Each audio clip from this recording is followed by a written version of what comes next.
In today's episode of The Pebble, I'm going to be talking to a wonderful millennial named Andini. And she and I are going to discuss a journey she went on for finances.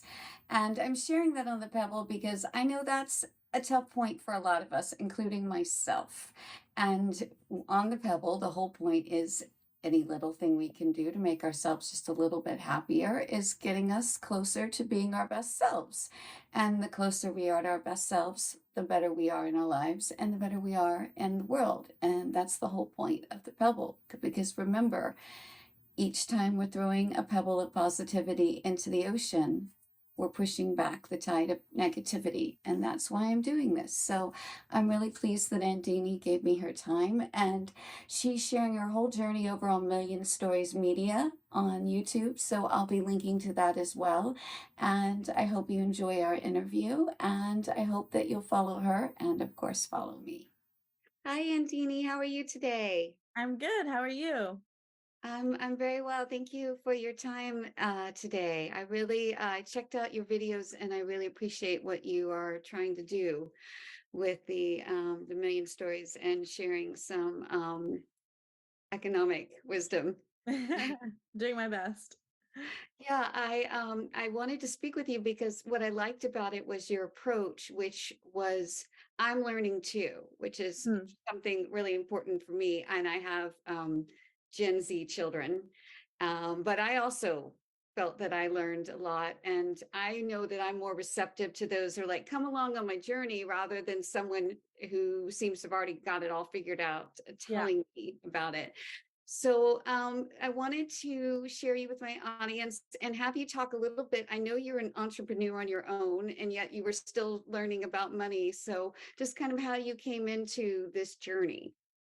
I think for me, I had always wanted to learn about finances, especially managing my own personally, because I really did not have a grasp on that. And the hosting the series with Million Stories was such a great opportunity to start learning about finances for me. And so I saw it as a really incredible learning opportunity where I would get to speak to all these experts, get to speak to all kinds of people about their experience with financial literacy.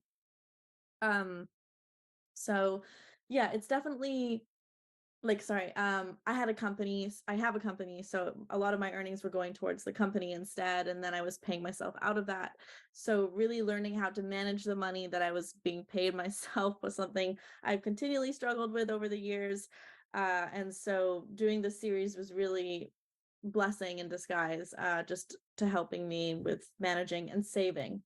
That's amazing because I admit to being let's call it a saving failure, but maybe a saving work in progress. Work in And progress. I think we all are. and I remember my father telling me, all you have to do is put $100 a month away back when I was in my 20s. Yeah. And that seemed impossible. And now I'm like, $100 a month is like nothing. And I would have Yeah. this huge thing.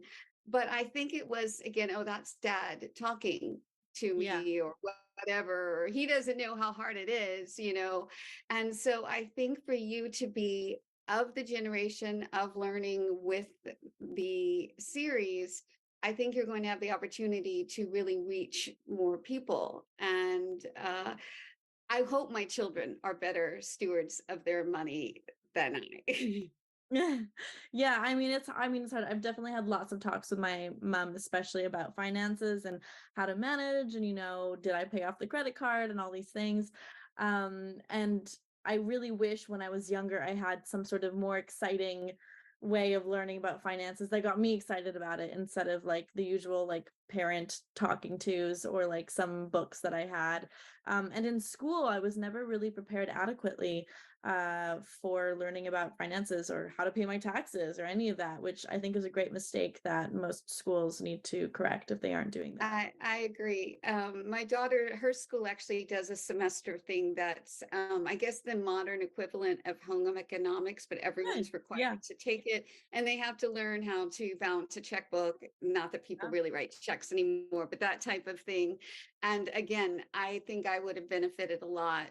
But I also feel like just when you were on the street and the guy was like, why did I learn a quadratic formula and not Yeah, know how to pay my exactly. taxes? And I was Mhm. like, yes, that's exactly, because I'm not of your target generation, and yet I felt like I grew a lot from it for that reason, which is it's an ever learning thing, and your Yeah, finances don't like stop just you reach even retirement. My parents still, are constantly trying to figure out how to manage their money the best that they can. So it's like an eternal thing yeah, to it's an learning. internal learning experience and growth. Um, and also, can I just say, I loved writing checks and receiving checks. Like, I still have a checkbook. I think it's freaking awesome.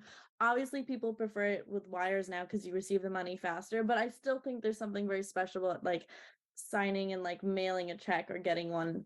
I honestly prefer it so much more than a wire. I with you. I think also it makes you think more about it. Yeah, I it think it's feels, so easy to swipe a card, or worse now, use the card, put your fingerprint on, right? yeah, yeah, yeah, Whereas like if I ordered from a J. Crew catalog in 1991, I like had to write a check. I had yeah. to There's like, something so about fill it. out the form. I mean, Yeah, and so I would actually see the numbers like right in front of me. And I yeah, think there was something about slowing that roll just a little bit, yeah. like, ooh.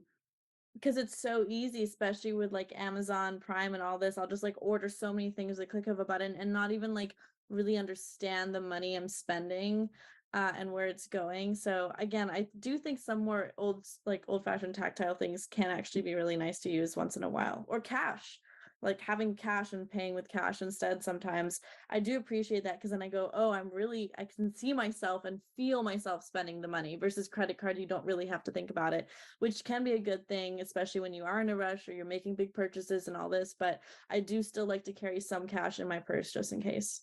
My father would cheer you on. He has always been the voice of everyone should have some cash in their pocket at Yeah, all times. And he's always like, do you have money on? And I'm like, yeah, yeah.